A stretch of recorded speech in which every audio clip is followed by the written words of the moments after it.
हरे कृष्णा दोस्तों, मैं आपका दोस्त दीपेंद्र रावानी मेरे YouTube channel Dipendra Rawani life time daily sharings and songs में आपका हार्दिक स्वागत करता हूं। और आज का शेयरिंग सेशन है 356 और आज का टॉपिक है गीता अध्याय 3 श्लोक 36 और 37।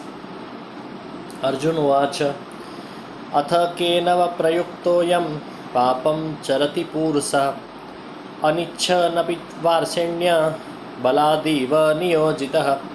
श्रीभगवान् उवाच काम एष क्रोध एष रजोगुण समुद्भव महासनो महापाप्मा विद्ये न मिह वैरिणम।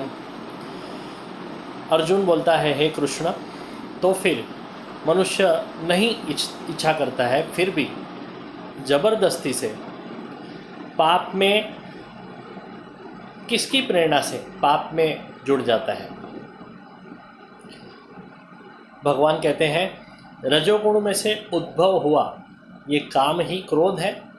ये बहुत ही खाने वाला अर्थात भोगों से कभी भी न संतुष्ट होने वाला तथा महापापी है। और इसे तू इस बाबत में, इस विषय में बैरी जान।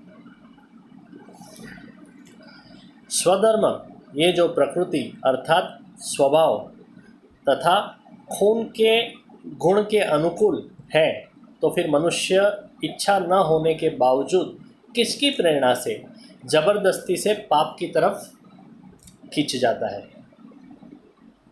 पाप के परिणाम पता नहीं है, इतना मनुष्य अज्ञानी नहीं है, फिर भी वो पाप करता है। धृतराष्ट्र सब जानता था, फिर भी वो पाप करता रहा। सदुपदेश की इसके ऊपर कोई भी असर नहीं हुई। दुर्योधन भी हमेशा खुद के पाप का समर्थन ही करता रहा। भगवान कहते हैं कि काम और क्रोध मनुष्य को जबरदस्ती से पतन की ओर खींच के लेके जाते हैं।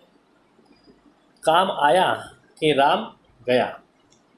वित्त, कीर्ति इत्यादि कामना तथा उसकी पूर्ति के अभाव से उत्पन्न होता क्रोध जीवन के ऊपर या तो जीव के ऊपर कब्जा जमाता है।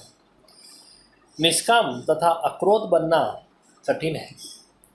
यहाँ पे एक बात ध्यान में रखने जैसी है कि रजोगुण में से उत्पन्न हुआ काम क्रोध ही मनुष्य को पाप की तरफ खींच के लेके जाता है। मुझे प्रभु मिलने ही चाहिए, ये कामना सत्वगुण में से प्रकट होती है। उसके लिए वो शत्रु बनती नहीं है। काम असावा, तुकाराम कहते हैं, काम असावा ईश्वर भजनी, क्रोध असावा इंद्रिय दमनी। रजोगुण से उत्पन्न हुआ काम मनुष्य के बड़प्पन को खा जाता है। परिणाम स्वरूप मनुष्य हल्का बनता है, शुद्र बनता है। व्यास शिष्य जैमिनी उसका उत्कृष्ट उदाहरण है। काम महासन यानी बहुत ही खाने वाला है, वो कभी भी संतुष्ट नहीं होता है। इस बात की प्रतीति ययाति को भी हुई थी। कामी मनुष्य इस विमुख बन जाता है। परिणाम स्वरूप वो अस्वस्थ बन जाता है और अस्त व्यस्त जीने लगता है। इस तरह से सृष्टि की व्यवस्था को बिगाड़ना ये भी एक महापातक ही गिना जाता है। इस काम को भगवान कहते हैं कि इस काम को तू शत्रु समझ। विद्धि शब्द यहाँ पे वापरा है क्योंकि ये किसी को शत्रु लगता ही नहीं है। काम से सावचेत रहना है, उसका रूप बदलना है और अंत में निर्विकल्प होना है।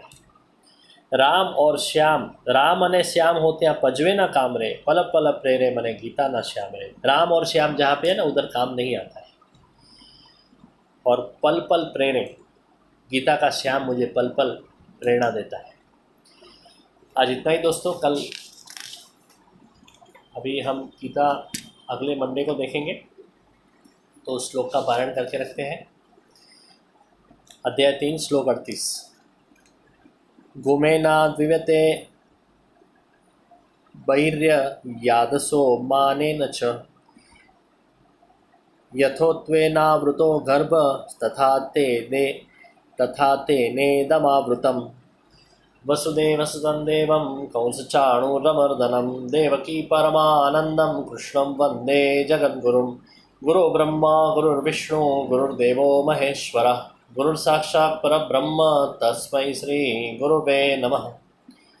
दोस्तों ये वीडियो अगर आपको पसंद आया तो ज़रूर इसे लाइक कमेंट एंड शेयर करें और मेरे YouTube channel Deepak Dirawani life time daily sharings and songs को सब्सक्राइब करें और रोज़ ऐसा अच्छा सुनते रहें। So thank you very much, good night, Hare Krishna.